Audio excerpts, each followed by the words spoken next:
నమస్తే, welcome to our channel. నేను సిరి. గత 2-3 రోజుల నుంచి చూస్తుంటే బాలీవుడ్ హీరోయిన్ ఎవరైతే ఉన్నారో కదంబరి జత్వాని, తన గురించి అనేక కథనాలు అయితే వస్తున్నాయి. తను అయితే నేను చూసినట్టయితే ఎలక్ట్రానిక్ మీడియాకి వచ్చి కూడా తన ఇంటర్వ్యూ ఇవ్వడం జరిగింది. తనకి ఎలాంటి పరిస్థితులు తను ఎదుర్కొన్నారో కూడా తన సొంత మాటల్లోనే తను తెలియజేయడం జరిగింది. సో ఈ అంశాన్ని మనకు వివరించడానికి మనతో పాటు ఉన్నారు Janasena official spokes person Srinivas గారు. నమస్కారం సార్. నమస్తే అమ్మా. సార్, ఇప్పుడు చూస్తుంటే ఎవరైతే బాలీవుడ్ యాక్ట్రెస్ ఉన్నారో కదంబరి జత్వాని, సో తను ఎలాంటివి ఫేస్ చేసింది గత 5 సంవత్సరాలు, అంటే అప్పుడున్న గత ప్రభుత్వం హయాంలో తను ఎలాంటివి ఫేస్ చేసిందని తను క్లియర్గా అయితే చెప్పడం జరిగింది ఒక ఇంటర్వ్యూలో. సో అది చూసిన తర్వాత అసలు ఏం జరిగిందంటారు, అసలు ఎందుకు బయటికి రాలేదు ఈ 5 సంవత్సరాలు? తన ఇంటర్వ్యూ చూస్తే మాత్రం ఖచ్చితంగా తను ఎంత క్షోభపడిందో కూడా అర్థమవుతుంది. తనతో పాటు తన పేరెంట్స్, తన బ్రదర్ ఎలా సఫర్ అయ్యారో కూడా తను చెప్పింది. అసలు దీని మీద మీ అభిప్రాయం ఏంటి సార్? అసలు ఒకటమ్మా, నేను కూడా చూశాను నిన్న ఒక ఛానల్లో ఇంటర్వ్యూ లైవ్లోకి వచ్చి చెప్పింది. చాలా బాధాకరమైన విషయం. సరే, గత 5 సంవత్సరాల్లో ఆమె చాలా ఒత్తిళ్ళకి లొంగో లేదా భయపడో ప్రభుత్వంలో ఒక ప్రభుత్వమే బెదిరిస్తుంటే ఎవరు మాత్రం, సాధారణ ప్రజలు ఎవరు మాత్రం తట్టుకోగలరు? చాలా ఇబ్బందులు పడింది. ఆమె కూడా డాక్టర్ చదువుకుందట. ఆమె పేరెంట్స్ కూడా మిలిటరీ నుంచి వచ్చిన వారిని ఆఫీసర్స్. మరి అటువంటి ఫ్యామిలీ నుంచి వచ్చి తన ఏదో ఒక రంగంలో పైకి రావాలని చెప్పి చేసేటువంటి ప్రయత్నంలో ఇటువంటి ఘటనలో ఇరుక్కున్న తర్వాత ఆమె కెరీరు నాశనం అయ్యి, తర్వాత ఆమె అలరయ్యి, ఆమె చుట్టుపక్కల ఉన్నటువంటి బంధువులకి ఇబ్బందికర, చాలా వాతావరణం, చాలా ఆవిడ మాట్లాడుతుంటే మనకి చాలా ఇబ్బందికరమైన వాతావరణం ఏర్పడింది.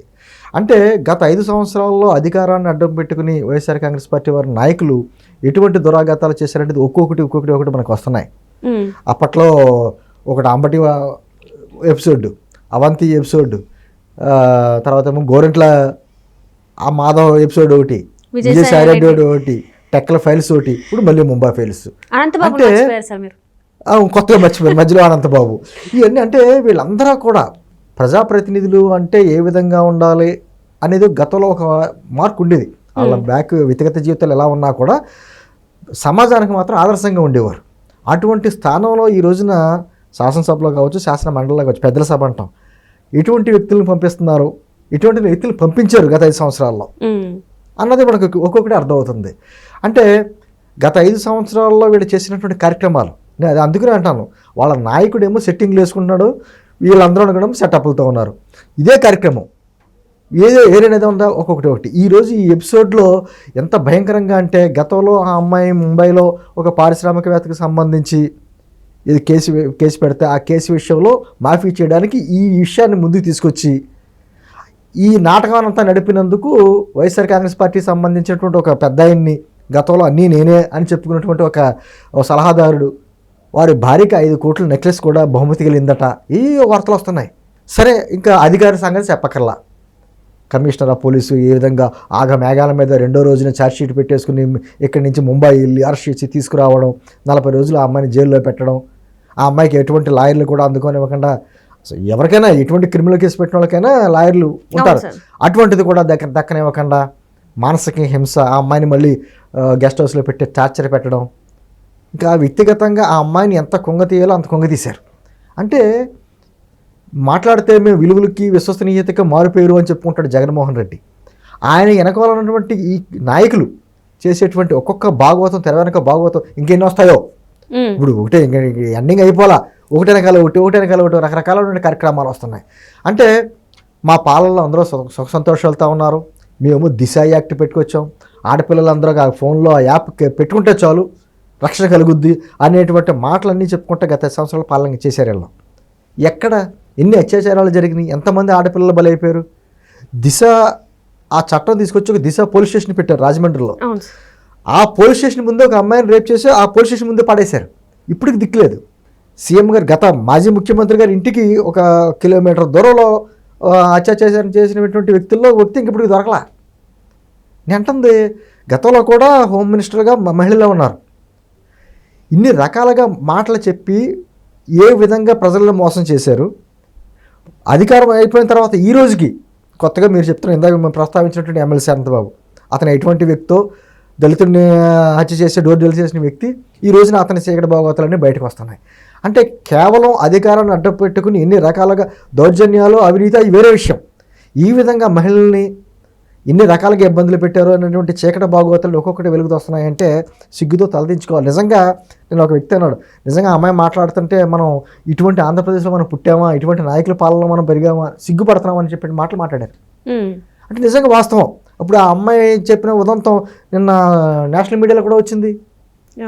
నేషనల్ మీడియా అంతా మనం చూస్తుంది, ఆంధ్రప్రదేశ్లో నాయకులు ఇటువంటి వ్యక్తులు, వాళ్ళ అధికారాన్ని పెట్టుకుని ఇలా చేస్తారు. జగన్మోహన్ రెడ్డి అనరు, ఆంధ్రప్రదేశ్ అని పేరు పెడతారు.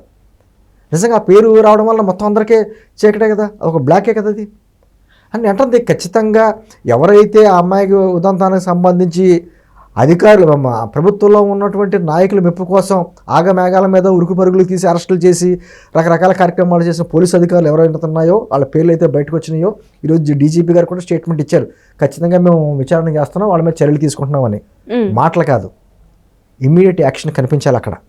ఎందుకంటే ఒక యాక్షన్ అంటే తీసుకుంటే రేపు వద్దున ఆ కార్యక్రమాలు చేయాలంటే ఎవరైనా భయపడాలి.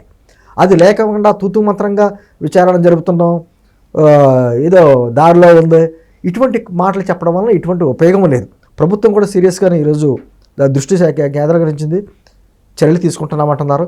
ఏదేమైనా దురదృష్టకరం, ఒక ఐఏఎస్లు ఐపీఎస్లు చదువుకున్నటువంటి వ్యక్తులు కూడా ఇటువంటి చట్ట వ్యతిరేక పనులు చేసేటువంటి వ్యక్తులకి అండగా నిలబడి వాళ్ళని కాపాడే ప్రయత్నం చేస్తున్నారంటే రాజ్యాంగం మనకు అమలవుతుందా, మన రాష్ట్రంలో అమలు అయ్యిందా, గత 5 సంవత్సరాల్లో ప్రజాస్వామ్యం అనేది ఉందా, మహిళల హక్కులని ఉన్నాయా?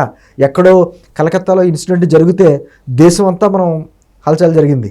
కలకత్తాలో ఇప్పటికే రోడ్డు మీద అట్టుడుగుతుంది ఆ వెస్ట్ బెంగాల్ అంతా. అటువంటి పరిస్థితులు మరి దానికి తక్కువదేం కాదు ఇది. అంటే మనుషులు చనిపోతానే ఇట్లాంటివన్నీ వస్తాయా, లేకపోతే ఇట్లా జరిగితే రాదంటారా? అదంటే ఆ స్పందన కూడా ఆ వ్యక్తుల గురికి సంబంధించినటువంటి అంటే చాలా ఉన్నాయి. ఇవన్నీ చెప్పుకుంటే వెళ్తే చట్టబద్ధ పాలన లేదమ్మా, డబ్బుండి అధికారం ఉండి ఈ రెండూ ఉంటే ఏదైనా చేయొచ్చు అనేటువంటి వ్యవస్థలో బతుకుతున్నాం. అంటే ఐఏఎస్ ఐపీఎస్ ఆఫీసర్స్ కూడా చట్టానికి లోబడకుండా అధికారులకి కింద పనిచేశారు. గత 5 సంవత్సరాల్లో అయితే పోలీసు ఆ వ్యవస్థ అయితే ఎంత కుళ్ళిపోయిందో మనం చెప్పకర్లా. ఇప్పుడు ఒక ఎంపీగా ఉన్నటువంటి రఘురామకృష్ణరాజు గారిని ఎటువంటి చిత్రహింసలు పెట్టారో మనకు తెలుసు. అది వీడియోలు తీసి పైన ఉన్నటువంటి వాళ్ళకి అధికారంలో ఉన్న వాళ్ళకి పంపడం మనకు తెలుసు. ఆయనకే దిక్కులేదు. ఈ రోజుకి ఆయన సంబంధించి ఆయన కేసు పెట్టి నేను రోడ్డు మీద వచ్చి ధర్నా చేస్తానంటేనే దిక్కులేదు. అక్కడ సమస్యకు పరిష్కారం కాలేదు. ఇంకాను ఎవరు చేశారో ఏం చేశారంటే ఇప్పుడు బయటకు రాలా. సాధారణ ఒక అమ్మాయి, ఒక మామూలు కుటుంబం ఏదో సినిమాలో నటించడానికి ఏదో ఆమెకు ఉన్నటువంటి ఆ రంగాన్ని ఎంచుకుని రావచ్చు. ఎవరినో మెప్పు గురించి, ఎవరినో బయటకు లాగడం గురించి ఇన్ని రకాలుగా చేశారు అంటే ఐఏఎస్ అంటే వాళ్ళు చదువుకున్న ఐఏఎస్లో ఐపీఎస్లో వాళ్ళు చెప్పినటువంటి ఏమైపోయింది, ఆ చదువు ఏమైపోయింది అర్థం కాదు. నేను అంటుంది ఒకటే, ఖచ్చితంగా ఎప్పటికైనా ఆంధ్రప్రదేశ్ ప్రభుత్వం, కూటమి ప్రభుత్వం దృష్టి పెట్టి ఇటువంటి వ్యక్తుల మీద చర్యలు తీసుకోకపోతే రేపు వద్దున మరొక అధికారి ఈ కార్యక్రమాలు చేయడానికి వెనుకాడ్డం. అటువంటి అవకాశం ఉండకుండా ఖచ్చితంగా చర్యలు తీసుకోవాలి. ఆ చర్యలు ఎలా ఉండాలంటే చాలా కఠినంగా ఉండాలి. ఏదో ట్రాన్స్ఫర్లో పెట్టడమో వీఆర్లో పెట్టడమే కాదు, డిస్మిస్ చేయాలి వాళ్ళని. అసలు ఆ విధి నుంచి డిస్మిస్ చేసి వాళ్ళు పనికిరాలి, ఉద్యోగాలకు పనికిరాలి. బయటికి వెళ్ళిపోయి ఏ రెడ్ లైట్ ఏరియాలో బ్రోకరేజ్ చేసుకుంటారు. అటువంటి వ్యక్తులందరూ పోలీసు అధికారులుగా ఉన్నారు ఇక్కడ. ఎందుకంటే అది ఆవేశంతో చెప్తుంది కాదు. ఒక ఆడపిల్ల బయటకు వచ్చి ఇన్ని దారుణమైన పరిస్థితి ఏర్పడ్డా నాకు కనీసం ఎవరో సహకరించలేదు, సహకరించకపోగా నన్ను చాలా ఇంత దారుణంగా ఇబ్బంది పెట్టి నేడుతో చెప్పిందంటే ఇంకెందుకు మనం ఏ వ్యవస్థలో ఉన్నాం?